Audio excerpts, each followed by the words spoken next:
Well, thank you very much. Please sit down. Please, thank you. We have a lot of great political leaders, and the biggest political leaders around, I guess you could say, but by far much bigger are the business leaders. It's not even close. I say that to my friends, the politicians. You have the greatest business leaders in the world here, so it's an honor. And this week we're celebrating the most successful first 100 days of any administration in American history. We're thrilled to welcome to the White House dozens of the world top leaders of all kinds, but in particular business leaders. And since the election, the companies represented in this room have collectively announced more than $2 trillion in new investments, and we have a total of close to $8 trillion all told. And there's never been anything like that in this country. We've never had anything close. I would say if you looked at the last administration, probably for 4 years they did maybe less than one.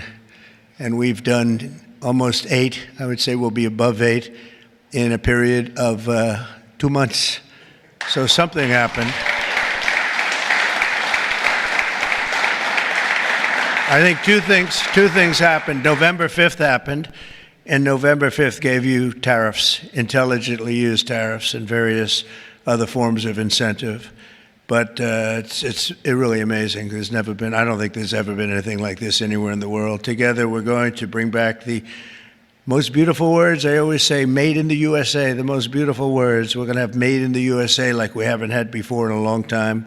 In addition to the business leaders whose companies I will mention in just a moment, we have some great people, great senators. Marcia, where are you? Where are you, Martha? Marcia, thank you very much. Marcia Blackburn, Bill Cassidy. Bill, thank you, Bill. Ashley Moody. Ashley, thank you. And John Husted. John, thank you very much. And Representatives Byron Donalds, Buddy Carter, Rob Whitman, Mark Alford, Mike Rogers, Richard Hudson, and Abe Hamadeh. Thank you all very much.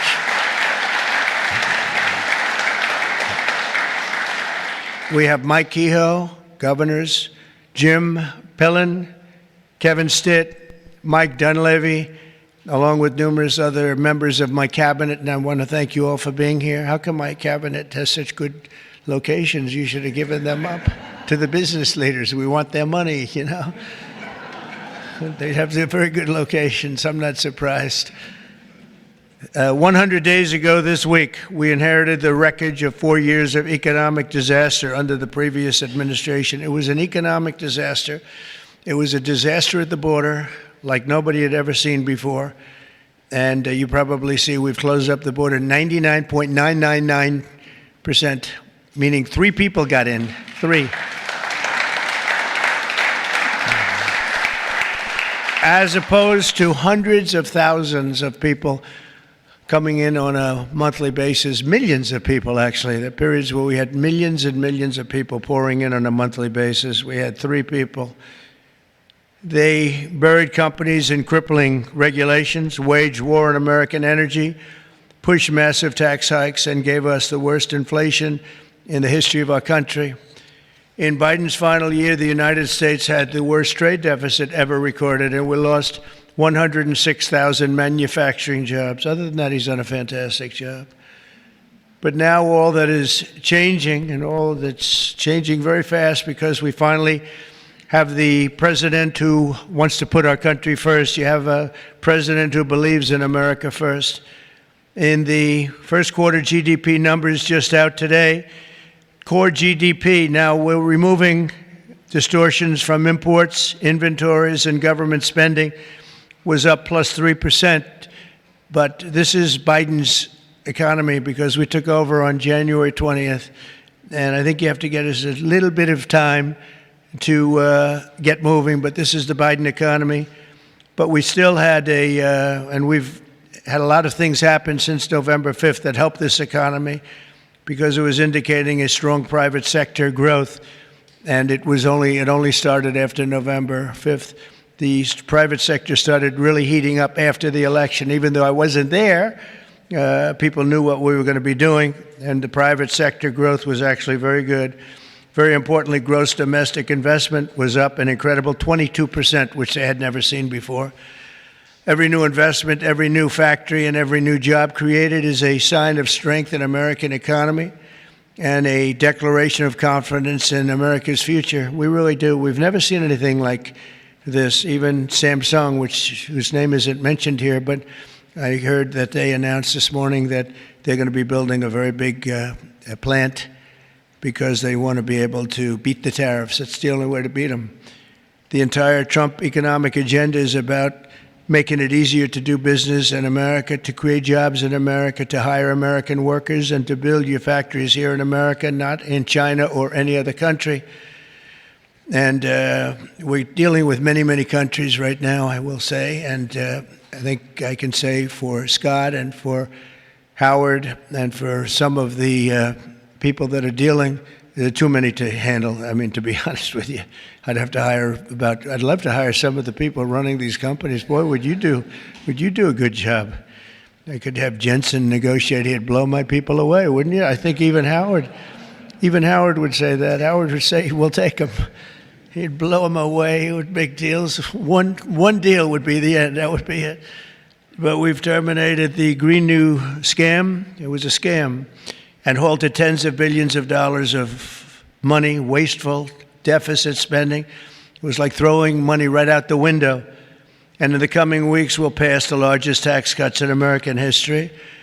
And I think even more so, we'll be doing things for business like you've never seen before. You saw it in a little smaller version at the beginning of our last term. You know, we had the most successful 4 years that any president has ever had. The stock market was up 88%.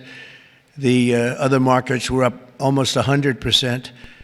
And that's despite COVID and all the crazy things happening. But we had a tremendous 4 years. We've given credit for that, actually. But our big, beautiful bill, as I call it, our big, beautiful bill, we may name it that, actually, will include 100% expensing retroactive to January 20th. So that's all the way back to just about the beginning of the year. So expensing 1 year, you take a deduction 1 year so you can build your factories right now, essentially almost tax-free if you think about it.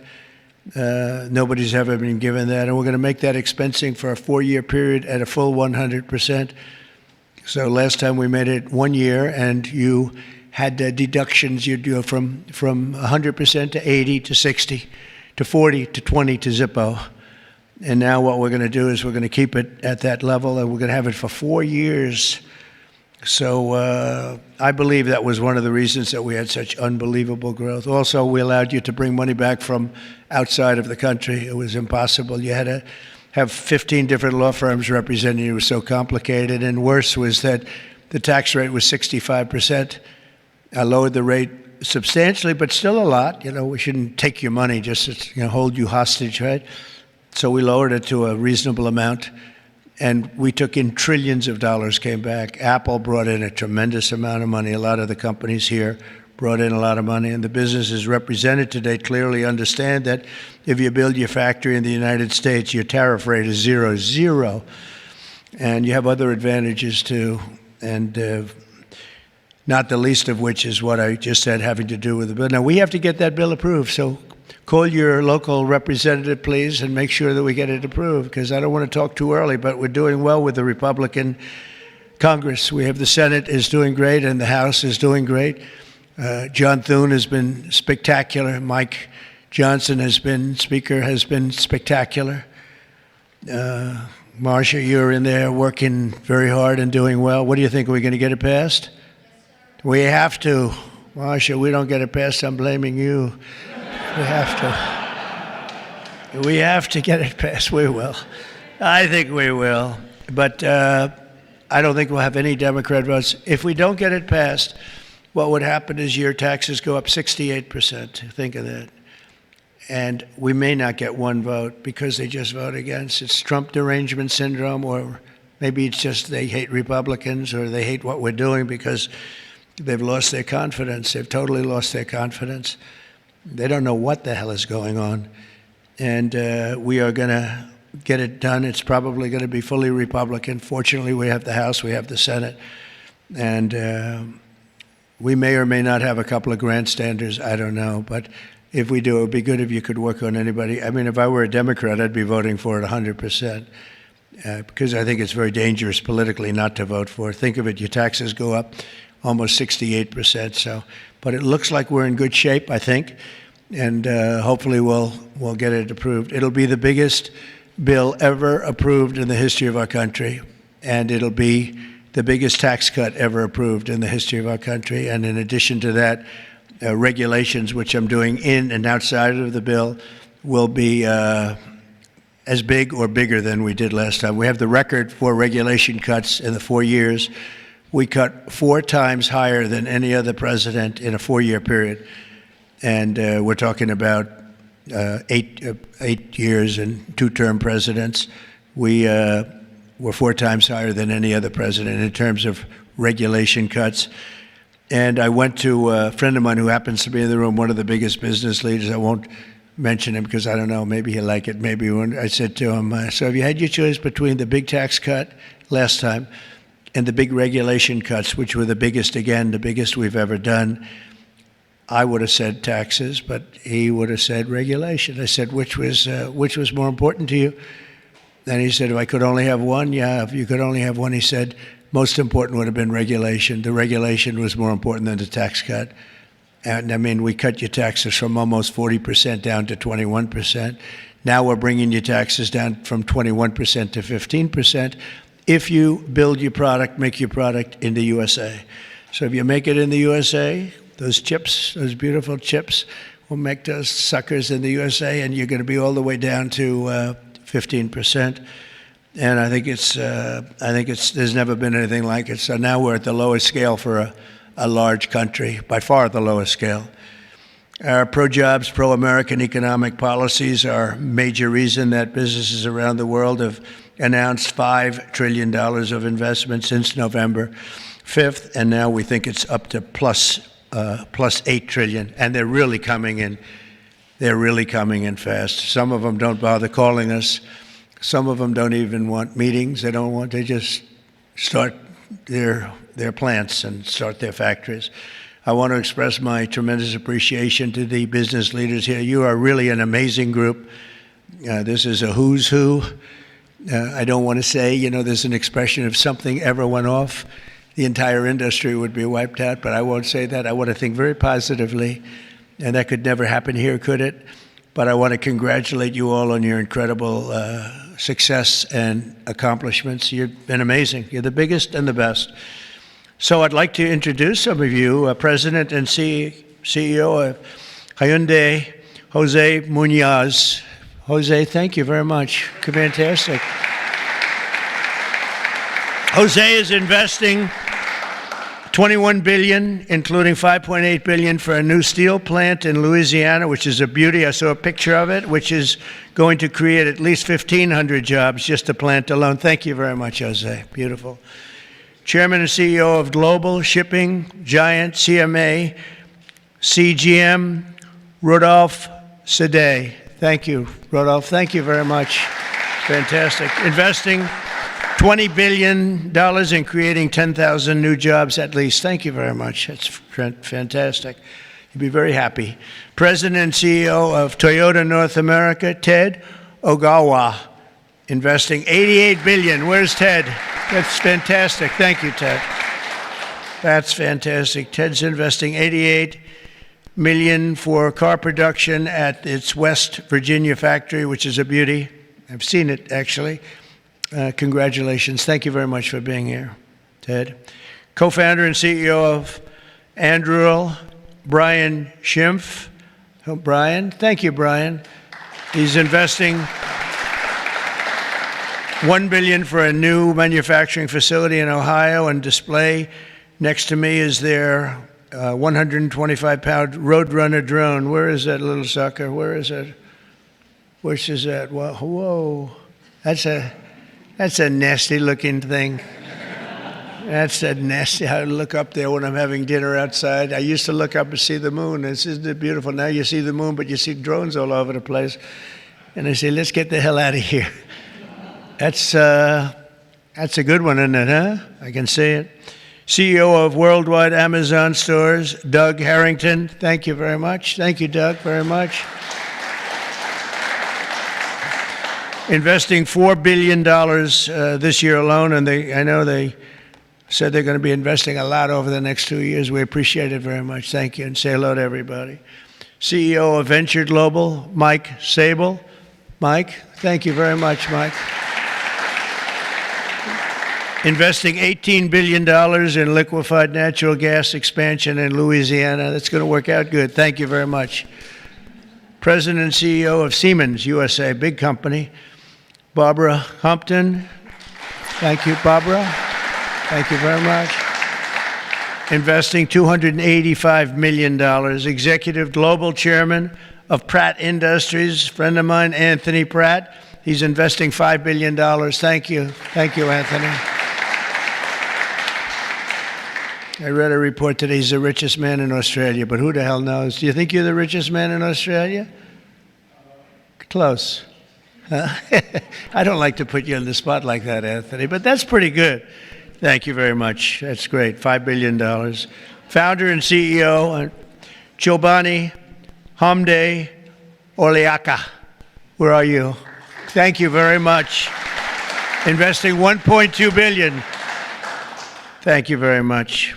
CEO of Bell Brands USA, Yvonne Girard. Yvonne, thank you very much. Thank you very much. $350 million. President of Schneider Electric North America, Amar Paul. Amar, thank you very much. Investing $700 million for energy infrastructure in its largest investment in its 135-year history. Chairman and CEO of Johnson & Johnson. Oh, I know, I've heard of that company, huh? Yeah, my hair looks so beautiful because of your product. Joaquin Duato, $55 billion manufacturing plant and research and development and technology. Thank you very much, $55 billion. That's a lot. But you got to catch up with Apple and some of the others. We got to get you to make a little, you one of the few companies that could do that, right? Chair and CEO of Eli Lilly, a great guy.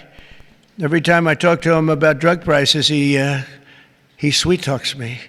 He tells me about the middleman. The middleman keeps telling me about the middleman. By the time I leave the meetings, I was telling my people, I say, gee, he's giving us a great bargain. You know, but David, you have done some job. David Ricks, you have done some job. I'll see you later, too. $27 billion, doubling its manufacturing investment in the U.S., and he's got a very hot topic right now going, don't you? This stuff is doing really well, isn't it? Really hot company. Thank you very much, David. CEO of Novartis, Vas Narasimhan, and that's $23 billion. Thank you. Thank you very much. Thank you, Vas. CEO of Genentech, Ashley Mugargi, $50 billion. Whoa, that's a lot of money. Good, thank you, Ashley. That's a big one. CEO of AbbVie, Rob Michael, $10 billion. Thank you very much. Thank you, good company. President and CEO of Thermo Fisher, Mark Casper, $2 billion. Thank you, Mark, very much. Chairman and CEO of Merck, great company, Rob Davis, $9 billion. Thank you very much, Rob. Chairman and CEO of Abbott, Robert Ford, $500 million. Thank you, Robert. Chairman and CEO of a company called IBM. Arvind, where are you? Where are you? Thank you very much. That's fantastic. $150 billion. That's all? That's great. Thank you very much. You've done a great job. You've done a great job with that company, too, I'll tell you. Chairman and CEO of GE Aerospace, Larry Culp. Larry, thank you very much, Larry. And Larry's investing $1 billion in manufacturing across 16 states, and with us as we have the model of their F-110 engine, which I hear is like, I must tell you, I hear it's the hottest engine there is. You got a gold mine over there, Larry, which powers our nation's finest fighter jets and other jets. And your big engine is really something that I hear is beyond anything that has been produced yet. So good luck with it. And Larry, I think we're going to ask you to say a few words, actually. So come on up. Thank you.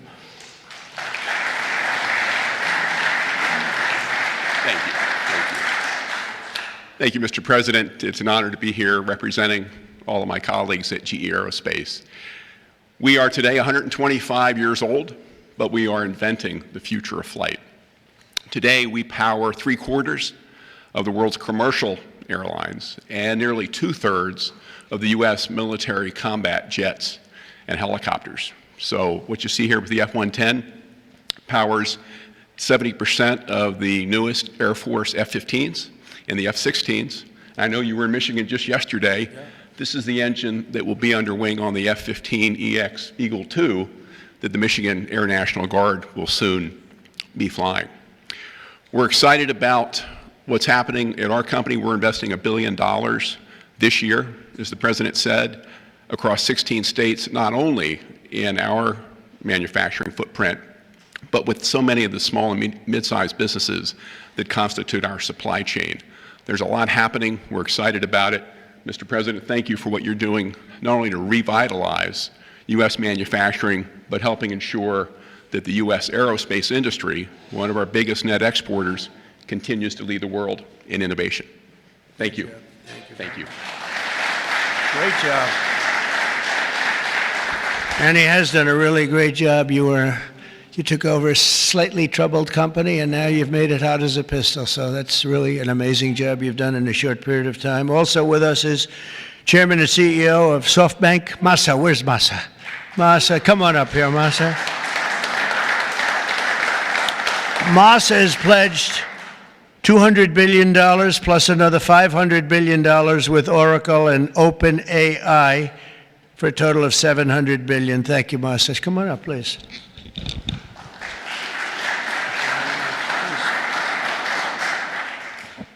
Well, first time of Trump administration, we made an announcement, commitment, $50 billion. We delivered $70 billion over 4 years last time.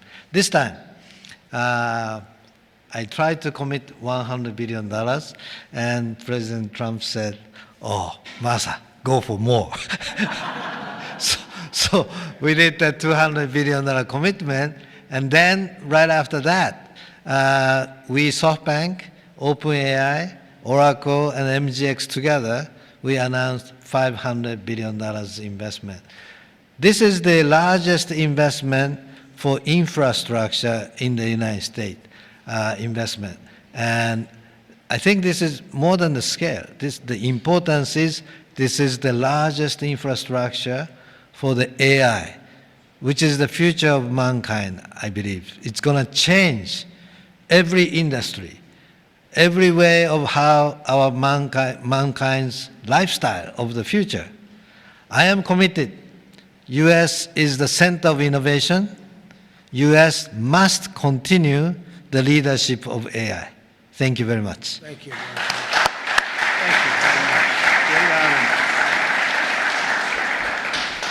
Thank you very much, Masa. Been a friend of mine for a long time. These guys are mover. We got to say, you are really something. It's great. We appreciate it too. It's great spirit, great genius. Tim Cook from Apple is pledging, not only pledging, is committed to $500 billion. They're going to build plants all over the country, 7 or 8 different states. They've already started. And so I want to thank Tim. That's such a big investment for somebody that, had them pretty much in one location, as you know. Now they're coming into the United States, I believe, because of the spirit and the tariffs and the incentives. So that's Apple for $500 billion. And one of the most brilliant men that you'll ever meet, the man that's done in a short period of time something that is incredible. He's the founder, CEO, and president of NVIDIA, Jensen Huang. He's producing up to $500 billion over the next 4 years to manufacture the most powerful AI chips entirely in the USA for the first time ever. Jensen, would you come up and say a few words? This is a smart cookie. Thank you, sir. Thank you, Mr. President. It's a great honor to be here. NVIDIA reinvented computing for the first time after 60 years. In fact, Ervin at IBM knows quite well that the computer has largely been the same since the 60s. The IBM System 360 described really quite perfectly the computer that we use today. Central processing units, operating systems, the separation of hardware and software, I/O subsystems, multitasking. All of the words that we use to describe computers today were really invented in 1964, the year after my birth. Well, after all this time, we've reinvented computers again. This is what a processor looks like. It's on the right there. People say it's a GPU. That's one GPU unit, and it's 70 pounds, 60,000 parts, 10,000 watts. In order to manufacture it requires probably a couple of hundred companies in the supply chain. It is so heavy that it requires robotics to do. It's so precise. And just to test a supercomputer requires a supercomputer. And we're going to build NVIDIA's technology, the next generation of that, all here in the United States. Without the president's leadership, his policies, his support, and very importantly, his strong encouragement. And I mean his strong encouragement. Frankly, manufacturing in the United States wouldn't have accelerated to this pace. Manufacturing isn't about low-cost labor anymore. Manufacturing is about technology. And most of the factories that build these systems today are the most advanced factories in the future. And we're going to use artificial intelligence and robotics and omniverse digital twin technology to make it possible for us to create the factories of the future. And we ought to build it right here. The really amazing thing is that this computer is the engine of a whole new industry. And this new industry is called artificial intelligence. And this new industry is a manufacturing industry in itself. That's a factory machine. Just as several hundred years ago, the dynamo was invented, water would come in and electricity would come out. Now electricity goes into this machine and incredible tokens come out, artificial intelligence. In order for this industry to thrive, we need to build these systems, of course, but we also need a progressive growth and industry-oriented energy policy, which this president has really put his weight behind. I really appreciate that. Without energy, we can't possibly have new growth industries. And we now have the backing of the administration, the backing of President Trump to support the creation of a whole new industry. This industry is going to enable a whole bunch of other industries. What we now call the AI infrastructure is going to revolutionize every industry that we know. All of the many CEOs in the room today are great partners of ours for that reason. We're working on artificial intelligence for many industries, from healthcare to drug discovery to life sciences, financial services, education, so many different industries. And that's going to be possible because we have the fundamental infrastructure here in the United States. And so I want to thank you, sir, for everything that you've done and the strong encouragement and the great policies that make it possible for us. Thank you, sir. Very much. Thanks.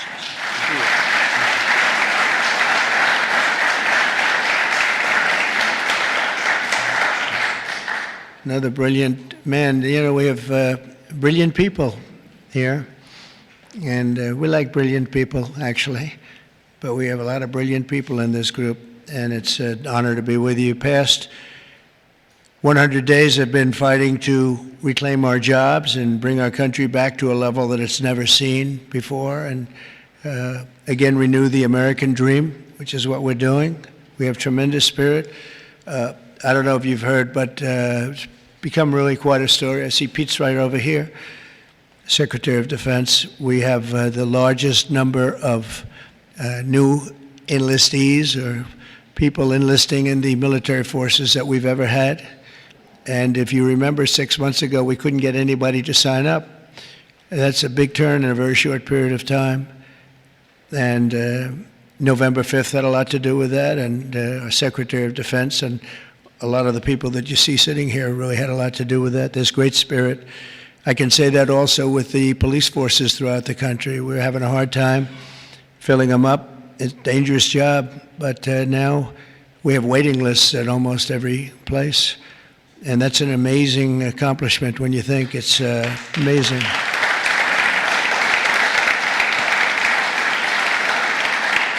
And when I first came here, you remember just 3 months ago, I came in and they started screaming. The fake news was screaming. They were going crazy about eggs. I don't know about eggs. What's with eggs? Tell me. They said, their cost is up 50%, and you won't have them for Easter. I said, well, I'll have to get onto it, but this isn't my problem. This is Biden's problem. I've only been here for 4 days. They're screaming at me about eggs like it was my fault. I just got here. Didn't know anything about it. We got it taken care of, and eggs dropped 87% in the last short period of time, and everybody had eggs for Easter. In fact, we had a big Easter egg hunt on the lawns. We had 48,000 people actually came.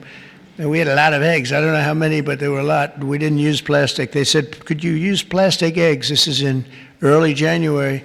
And I see our Secretary of Agriculture is here. Would you stand up? You did a great job. You got me out of a lot of trouble. Brooke Rollins. She got me out of a lot because they were trying to blame me for eggs, and I didn't know anything about it yet. Explain it to me. But we had plenty of eggs, Brooke, right, for Easter. There was no dearth. And we have another man in the audience who's maybe the most important man in the room because he's the head of the Environmental Protection Agency, meaning he's the one that approves all your plants.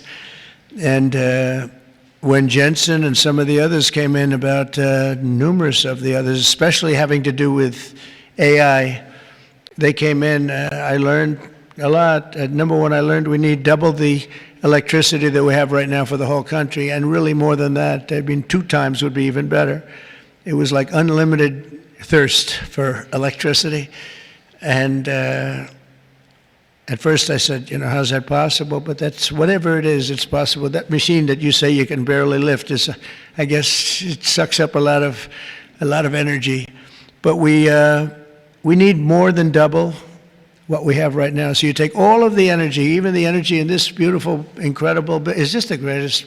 I mean, no matter, I don't care where you come from with your $50 billion plant, the White House is the White House, right? You got to see in the Oval Office, if you want to take a trip down to the Oval Office, any of you come down with me, I'll show you a beautiful office. It'll blow your beautiful offices away. They'll stop and they'll say, for a lot of other reasons, but it's a beautiful place. And if you want to, I'm serious, you can do that. But I told Jensen, I told Tim, I told everybody that's building these very big, incredible plants, really plants of the future, they were talking about hooking into the grid. I said, well, the grid is old, and it's subject to mishap. Things can happen, including storms and much worse than storms. And if you want, I'll let you build your own utility plant, your own electric plant along with your building. You can build it inside of the plant or you can build it outside of the plant. And I went to Lee Zeldin right here and I said, Lee, we got to get fast approvals for these people. They're going to do the best job. They're going to have the best engineers, the best everything. We'd like to have them build their electric for them. They don't have to go outside. You become a utility. You become a great producer of electric, and if you have any extra, you put it back into the grid if you want, or you sell it back in. But you're going to be able to build, so this way we don't have to worry about do we have enough, because if you look at California, they have brownouts, blackouts, and everything else. They don't know what the hell they're doing. Governor doesn't have a clue. But the last thing you want to do is be hooking up to the California grid so that we can go in and you'll say, gee, we have to close down the factory for a couple of days. We have a little brownout going on. So you're going to be able to build your own plant and produce as much electric as your beautiful heart's desire. And that'll be something that nobody's done before. And we're going to ask Lee to get those approved very quickly. And he'll get it approved before you can even imagine. He's great. He's great. He knows the difference. You can take years to get those approved. I would say previous to us, it would be years and years. Or you could take weeks to get them approved, and it'll be just as good. But they don't play games, and they're going to get it done, and they'll get it done very quickly. So that's going to be a big help because you're going to have unlimited energy, unlimited electricity. And I think it's going to really, we want to stay number one. We're number one right now by a lot. I will say this, if I didn't get elected, I would say get out of the AI business fast. Get out of all business fast, probably. Maybe get out of the country fast, because this country was heading in the wrong direction, but now it's heading in the right direction. I think it's the most consequential 100 days in the history of our country in certain ways. We had an editorial from a group that normally wouldn't give good editorials to people like me. And they said he's the most consequential president because of what he's doing with all of these policies that you're reading about, long beyond the electricity and the plants, having to do with many other things like secure borders and all of the many, many things. I could go down and name them. We're gonna be getting tremendous amounts of drug and pharmaceutical companies going to be pouring into the country. They're going to have to. They're going to have to, and we're going to give them a lot of time to do it, but after that, there's going to be a tariff wall put up, and they won't be happy about it, but they'll be happy if they start building right now. Right now, it's going to be built, and after a certain period of time, it's going to get tougher, and then it's going to be real hard to do business in this country. So for the pharmaceutical companies, chip companies, a lot of different companies, we're all set to really grow. Groceries are down. The grocery prices are down. Gasoline prices are down. We had some gasoline selling for $1.98 a gallon just recently in 3 different states over the last 2 days. It was at $4, and it was higher than that in some places. It was over $5. We have it way down. Energy prices are down all over the country. Mortgage rates are actually down slightly, even though I have a guy in the Fed that I'm not a huge fan of, but that's all right. These are minor details. Don't tell him I said that, please. As the cameras rock and roll back there. No, he should reduce interest rates. I think I understand interest a lot better than him because I've had to really use interest rates. But we should have interest rates go down. It would be positive, but it's not going to matter that much because ultimately what we're creating has much more to do with other things than it does just pure interest rates. But it would be nice for people wanting to buy homes and things.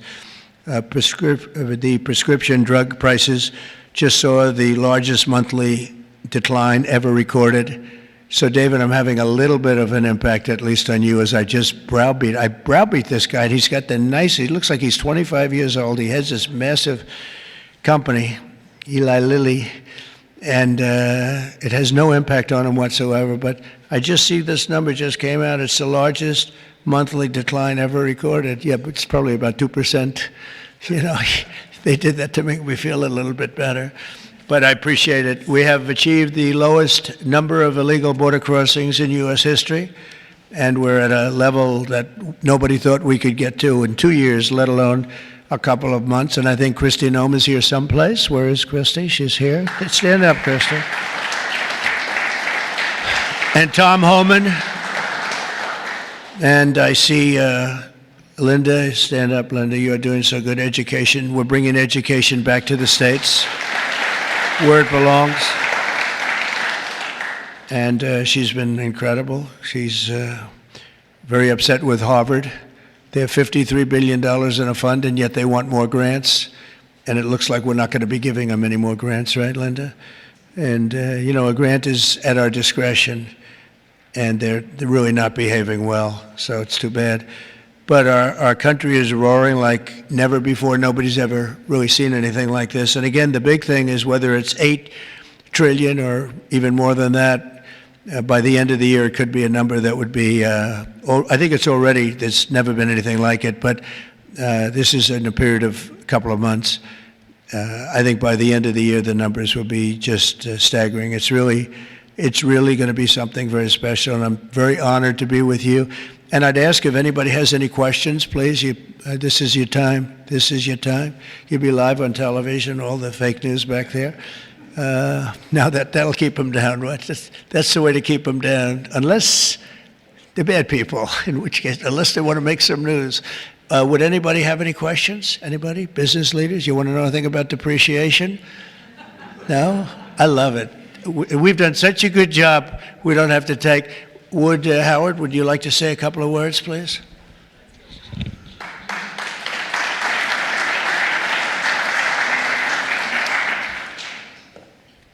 President talks about $8 trillion coming into America. And there's only one reason it's coming in. It's because he's finally set an industrial policy for the United States of America. We are the greatest economy in the world. We finally have a president who understands that we need to reindustrialize. We need to be made in America, made in the USA. And you feel it. You feel it with these leaders. You feel it across all your peers. Everyone feels it. It's coming back to America, and we are going to be rocking. So thank you, sir. Great job. Great job. So thank you very much, everybody. And for the business leaders, if any of you would like to come down to the Oval and say hello, if you've never seen it, if you have seen it, just go home and enjoy your lives, count your money. But if you'd like to come down, I'm heading down there now. And again, thank you very much, everybody. Pam, you're doing a fantastic job. You're doing a fantastic job. Thank you very much. Thank you, everybody. Thank you.